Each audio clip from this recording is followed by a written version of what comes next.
अंग्रेजी में परफेक्ट बनने के लिए टेंस कितने इंपॉर्टेंट है ये बात आप सभी लोग जानते हैं। आज से हम टेंस की शुरुआत करने जा रहे हैं, टेंस को सीखने की शुरुआत करने जा रहे हैं। मैं आपको स्टेप बाय स्टेप गाइड करूंगा कि कैसे आप टेंस सीख सकते हैं, कैसे आप सेंटेंसेस फ्रेम कर सकते हैं। टेंस में सबसे पहले मैं आपको बात बताना चाहता हूं कि टेंस होते क्या हैं। इनको हम हिंदी में बोलते हैं काल। टेंस का मतलब होता है काल। तो काल मतलब होता है समय, यानी कि हम इसको इनडायरेक्टली और डायरेक्टली टेंस को कह सकते हैं कि ये समय है, ये समय को दर्शाता है। जब हम कुछ भी बात बोलते हैं तो वो किस टेंस में हम बोल रहे हैं, किस काल में हम बोल रहे हैं, वही बात को कैटेगराइज किया गया है इसमें 3 भागों में। 3 भाग कौन कौन से हैं?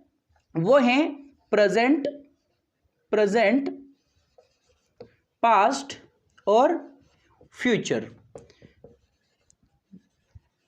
यानी कि प्रेजेंट जो भी बातें वर्तमान काल में होती हैं उनको हम प्रेजेंट के अंतर्गत लिखते हैं। उनमें जो भी फॉर्मूला लगेगा वो लगेगा प्रेजेंट का, ओके। और वो भी सेंटेंस बनेंगे वो प्रेजेंट के हिसाब से बनेंगे। जो भी बातें पास्ट में होती हैं, एक बात मैं आपको बोल करके बताता हूं, जैसे कि कोई भी व्यक्ति स्टूडेंट है तो वो अंग्रेजी सीखता है। अब वो कब सीखता है, हमने ये बात कब की बोली? प्रेजेंट की बात बोली, ओके। अगर हमें बोलना हो कि वह बच्चा अंग्रेजी सीखता था तो हम कब की बोल रहे हैं? हम बोल रहे हैं पास्ट की, वो बात बीत चुकी है, यानी कि भूतकाल, ओके। उसके बाद आते हैं, हमें अगर वही बात को बोलना हो कि वह बच्चा अंग्रेजी सीखेगा तो ये बात ना हम अभी की बोल रहे हैं ना ही पास्ट की बोल रहे हैं, तो हम कब की बोल रहे हैं? फ्यूचर की, यानी कि भविष्य की, कि भविष्य में वह सीखेगा। तो इन तीनों कैटेगरी में टेंस को बांटा गया है। अब इन तीनों में क्या होता है कि हम कुछ बात बोलते हैं, जैसे कि वह अंग्रेजी सीखता है, ओके। अगर इसी समय हम बोल रहे हैं कि वह सीख रहा है तो वहां पर कुछ चेंजेस आएगा। वह सीख चुका है, बात प्रेजेंट की ही कर रहे हैं, तो वहां कुछ चेंजेस आएगा। तो इस प्रकार से हमने इसको 4 कैटेगरी में डिवाइड किया है, indefinite, continuous, perfect, perfect continuous, इस प्रकार से। तो बेसिकली मैंने आपको इसका बता दिया है कि किस प्रकार से ये किस काम में आता है टेंस, ओके। तो टेंस को सीखना सबसे बहुत जरूरी चीज है। इसको सीखने से पहले, इसको स्टार्ट करने से पहले मैं आपको एक और चीज बता देता हूं कि आपको यह समझना होगा कि सिंगुलर क्या होता है और प्लूरल क्या होता है। हिंदी में तो सबको पता है कि एक वचन क्या होता है, ओके, और बहुवचन क्या होता है। तो एक वचन क्या होता है? जो भी एक संख्या में एक रहेगा उसको हम सिंगुलर कहेंगे, और संख्या में अगर अधिक रहेगा तो उसको प्लूरल में हम गिनेंगे। जैसे कि ये एक मार्कर है, ओके, तो हम उसको किस में लिखेंगे? सिंगुलर में।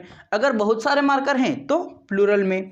लड़का है तो बॉय हैं तो वो होगा सिंगुलर में, ओके, और बॉयज होगा तो वो हो जाएगा प्लूरल में।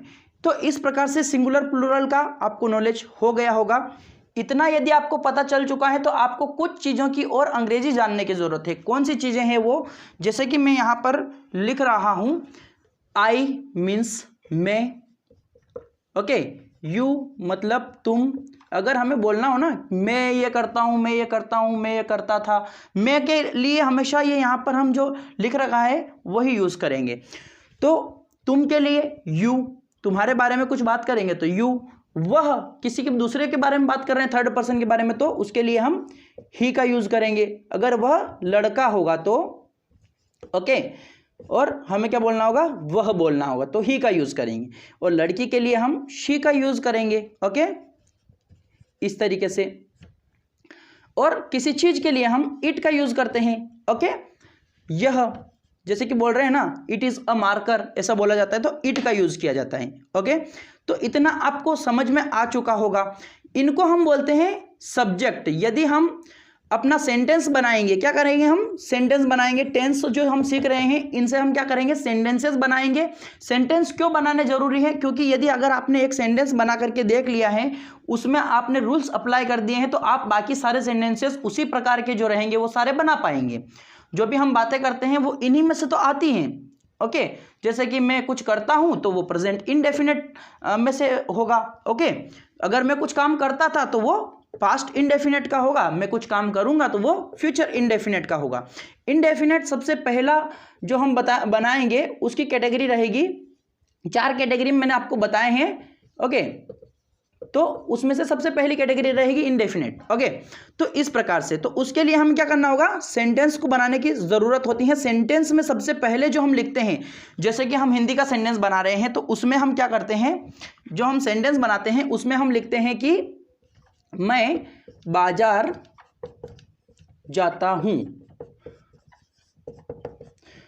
देखिए, आपको इसी प्रकार से सीखना होगा। यदि आपको लग रहा है कि ये थोड़ा लंबा जा रहा है या फिर ऐसे करके कब तक सीखेंगे, तो समय तो लगेगा इसमें। ओके, तो आपको पेशेंटली आपको बैठ करके धैर्य के साथ में इसको देखना है, समझना है। मैं बाजार जाता हूं, तो मैं जो यहां पर हमने लिखा है ये हमारा कहलाता है सब्जेक्ट। ओके, और यहां पर बाजार लिखा हुआ है ये कहलाता है हमारा ऑब्जेक्ट, और जाना एक वर्ब होती है, यानी कि क्रिया हम इसे कहते हैं। इतना आई होप आपको समझ में आ चुका होगा। क्रिया, कर्म, कर्म इसको बोला जाता है ऑब्जेक्ट को। ओके, तो यहां पर जो है ये है कर्ता। क्या है, कर्ता। काम को करने वाले को हम क्या कहते हैं, कर्ता कहते हैं। इतना आपको समझ में आ चुका होगा। हिंदी में हम इस प्रकार से सब्जेक्ट, ऑब्जेक्ट, वर्ब इस प्रकार से रहता है, लेकिन इंग्लिश में थोड़ा सा डिफरेंस रहता है। इतना ये सबसे मेन, मतलब आप समझ लीजिए कि अगर घर बनाना है तो उसकी नींव का काम यही करता है, सब्जेक्ट, वर्ब, ऑब्जेक्ट सीखना, या फिर इसको किस प्रकार से आप इंग्लिश में लिखेंगे वो अगर आपने सीख लिया तो आपने घर की नींव बहुत ही पक्की बना दी है, अगर उसको अच्छे से सीख लिया है तो यहां पर आप देखेंगे कि इसका जो सेंटेंस बनेगा वो मैं भी आपको बता रहा हूं, उसको वो बनेगा कैसे वो मैं आपको बाद में बताऊंगा। आई गो टू मार्केट, ऐसा हमने इसको लिखा है। अब हमने यहां पर जो आई लिखा है वो क्या है, सब्जेक्ट। क्या है, सब्जेक्ट। इतना आपको समझ में आ चुका होगा। अब हमने यहां पर देखा कि यहां पर गो मीन्स जाना। ओके, गो का मतलब होता है जाना, यानी कि यह कुछ क्रिया का की है। ओके, जाने की क्रिया ही है, तो क्रिया मतलब वर्ब। और मार्केट हमने यहां पर देखा है कि बाजार को कहते हैं हम। ये तो आपको पता होना ही चाहिए कि किस चीज को इंग्लिश में क्या कहते हैं। अपनी वोकैब को स्ट्रॉन्ग बनाइए, अपने आसपास देखिए, जो भी चीजें हैं उनके इंग्लिश जानने की कोशिश कीजिए। तो मार्केट यहां पर लिखा है, मार्केट का मतलब होता है हिंदी में बाजार। तो बाजार हमने देखा यहां पर कि अपना ऑब्जेक्ट है। क्या है, ऑब्जेक्ट। तो यहां पर ज्यादा डिफरेंस नहीं आया है, लेकिन एक डिफरेंस है, सब्जेक्ट सब्जेक्ट की जगह है, लेकिन यहां पर ऑब्जेक्ट जो है वो यहां पर आ चुका है, वर्ब यहां पर है लेकिन यहां पर आ चुकी हैं। यही कॉन्सेप्ट है इंग्लिश बोलने वालों का। और यदि जो इंग्लिश नहीं सीख पाते हैं वो क्या करते हैं कि इसी पूरे सेंटेंस को ऐसा का ऐसा ही ट्रांसलेट करते हैं, आई, मार्केट, गो ऐसा बोलते हैं, तो वो मतलब सही अंग्रेजी नहीं बोल रहे हैं। सही अंग्रेजी इस प्रकार से बोली जाती हैं। तो आपको भी यदि ऐसा बोलना है तो आपको क्या करना होगा, इस कॉन्सेप्ट को समझना होगा। पहले इस चीज को सब्जेक्ट, वर्ब, ऑब्जेक्ट इस प्रकार से लिखा जाता है, ये समझ लिया आपने।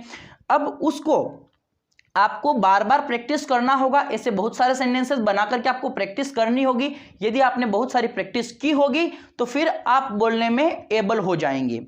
ओके, अगर यदि आप डायरेक्टली बोलना चाहेंगे तो आप ऐसे सेंटेंस फ्रेम नहीं कर पाएंगे माइंड में। सेंटेंस मेकिंग प्रोसेस, ऐसे सेंटेंस बना बना करके आपको उसकी प्रैक्टिस करनी होगी लगातार, और ऐसे प्रैक्टिस करते करते आपके माइंड में वो जो हैं वर्ड्स वो मुंह पर भी आने लग जाएंगे। बहुत सारे लोग सीखते नहीं हैं और डायरेक्टली बोल देते हैं कि हमारे तो दिमाग में तो आता है, समझ में भी आता है, लेकिन मुंह पर नहीं आता है। तो वो कैसे आएगा, इसी तरीके से सीख करके प्रैक्टिस करने से ही होगा।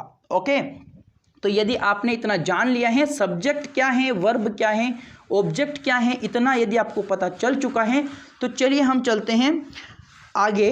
और मैंने जैसा आपको बताया है कि हमारे इन तीनों टेंसेस के 4-4 भाग होते हैं। 4 भागों में हम इसको डिवाइड करते हैं। हमारा एक सेंटेंस है तो उसको हम 4 तरीके से लिखेंगे। तो 4 तरीके से किस प्रकार से लिखेंगे, सबसे पहले हम लिखेंगे इंडेफिनेट।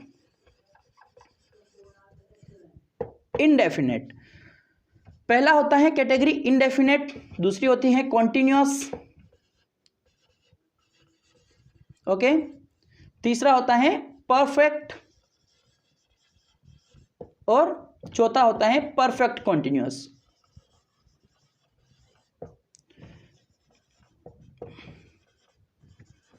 ऐसा ही पास्ट में होता है, ऐसा ही फ्यूचर में होता है। यदि आपको यह पता चल चुका है तो ये तीनों में अप्लाई होगा। ओके, कैसे अप्लाई होगा? Present indefinite, present continuous, present perfect continuous. इस प्रकार से past, past indefinite, past continuous, past perfect continuous. इसी प्रकार से future indefinite, future continuous, future perfect continuous. इस प्रकार से ये चार का अगर हमने इन तीनों में लिखेंगे तो 12 तरीके के सेंटेंस हो जाएंगे। इसमें भी थोड़ा सा रहता है रूल, ये मैं आपको बाद में बताऊंगा। इसमें भी अफर्मेटिव हमारा सेंटेंस बनेगा। ओके, अफर्मेटिव बनेगा और उसके बाद में नेगेटिव बनेगा। ओके, नेगेटिव बनेगा, उसके बाद में इंटरोगेटिव बनेगा, इस प्रकार से। तो हमारे 3 सेंटेंस इसमें बनेंगे, 3 इसमें बनेंगे, इसी प्रकार से सब में ही होता है। तो इतना आगे अभी नहीं जाते हुए मैं आपको बताता हूं सबसे पहला कौन सा मैं आपको बता रहा हूं, प्रेजेंट इंडेफिनिट। ओके, इसी प्रकार से पास्ट इंडेफिनिट होता है, इसी प्रकार से फ्यूचर इंडेफिनिट होता है। तो हम चलते हैं पहले सेंटेंस की तरफ। पहला सेंटेंस हम अपना बनाते हैं। सबसे पहले इसको पहचान करना जरूरी है कि जो हमारा सेंटेंस है वो किस कैटेगरी में आता है। क्या वो हमारा प्रेजेंट कॉन्टिन्यूअस में आ रहा है, या फिर प्रेजेंट परफेक्ट में आ रहा है, या फिर प्रेजेंट इंडेफिनिट में आ रहा है। तो आपको उसकी पहचान कैसे करनी होगी? जो भी काम आप करते हैं और आप किसी को बता रहे हैं कि मैं ये काम करता हूं, ओके, तो वो हमारे प्रेजेंट इंडेफिनिट में होगा। तो कैसे आएंगे वो?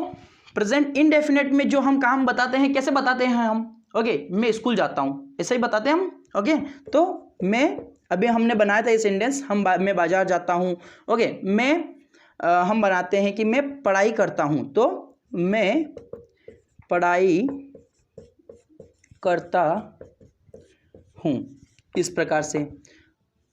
राम, हम बता रहे हैं ना राम के बारे में कि राम बाजार जाता है। ओके, तो इस प्रकार से भी हम बता सकते हैं। ओके, ऐसा नहीं है कि हमने मैं के लिए ही लिखना है, सारा हमारा ही बता सकते हैं, दूसरों का भी बता सकता है, वह ये कार्य करता है। इस प्रकार से मैं टीवी देखता हूं, इस प्रकार से। तो आप जो हैं इस प्रकार से जो भी काम आप करते हैं वो बताएंगे, तो वो किस में होगा? प्रेजेंट इंडेफिनिट में। ओके, उसके बाद में मैं आपको बताता हूं कि कंटिन्यूअस में क्या होगा। मैं यदि कुछ काम कर रहा हूं, मैं पढ़ाई कर रहा हूं, राम बाजार जा रहा है, मैं टीवी देख रहा हूं, तो वो आ जाएगा कंटिन्यूअस में। आपको इतना तो समझ में आ ही रहा होगा। उसके बाद में जो काम कर चुका है कोई भी, यदि हमको बोलना है कि मैं पढ़ाई कर चुका हूं, तो परफेक्ट में आ जाएगा। मैंने पढ़ाई कर ली है तो भी परफेक्ट में आ जाएगा। राम बाजार जा चुका है तो वो काम हो चुका है, इसलिए वो परफेक्ट में आएगा। और यदि हमारा कुछ काम किसी समय से होता हुआ आ रहा है, उसमें समय का जिक्र हो चुका है, तो वो जैसे कि मैं 2 घंटे से पढ़ाई कर रहा हूं, तो वो आ जाएगा हमारा परफेक्ट कॉन्टिन्यूअस में। तो इनके कुछ स्ट्रक्चर्स होते हैं, उनके द्वारा इसको बनाए जाते हैं सेंटेंस को। मैं आपको आज प्रेजेंट इंडेफिनेट को बताने वाला हूं कि प्रेजेंट इंडेफिनेट में आपको कैसे इसकी प्रैक्टिस भी साथ ही साथ करवाऊंगा मैं। तो कैसे आप, जैसे कि हमने ये सेंटेंस लिखा है प्रेजेंट इंडेफिनेट टेंस का।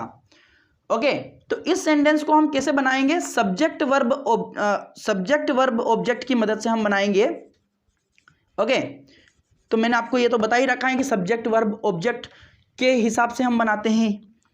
तो यहां पर लिखा हुआ है मैं पढ़ाई करता हूं। सबसे पहले हमने देखा था कि सब्जेक्ट को वैसा का वैसा ही लिखते हैं हम। तो सब्जेक्ट यानी कि मैं, आई, पढ़ाई करने को हम स्टडी बोलते हैं। तो यहां पर हमने देखा कि हमारा ऑब्जेक्ट यहां पर नहीं है, मिस है। तो आई स्टडी मतलब मैं पढ़ाई करता हूं, ये हो चुका है। आपको इसमें अगर ऐसा लग रहा है कि ये पूरा सेंटेंस नहीं हुआ है, तो भी आपको ये समझने की जरूरत है कि प्रेजेंट इंडेफिनेट में जो भी हम काम करते हैं वो इसी प्रकार से बनते हैं। जो भी, जैसे कि आई ड्रिंक यानी कि मैं पीता हूं। आई, अगर आपने लिखा कि मैं पानी पीता हूं, तो आई ड्रिंक वाटर, उसके बाद में ऐड हो जाएगा। यदि उसके पीछे नहीं लिखा हुआ है कि मैं खाता हूं, तो आई ईट, ओके। यदि आपने लिखा है कि मैं खाना खाता हूं तो आई ईट फूड, वो आपको बोलने की प्रैक्टिस करनी होगी। यदि हमने यहां पर लिखा है कि मैं बाजार जाता हूं, यहां पर आप कुछ भी लिख सकते हैं, मैं बाजार जाता हूं, मैं मंदिर जाता हूं, मैं स्कूल जाता हूं, इस प्रकार से। तो बनेगा कैसे, आई गो टू मार्केट, इस प्रकार से। तो आपका आज का क्या काम है, आपने ये वीडियो देख लिया है तो इसके बाद आप क्या करेंगे कि इसी प्रकार के आप सेंटेंसेस बनाएंगे, वो आपका होमवर्क रहेगा, ओके।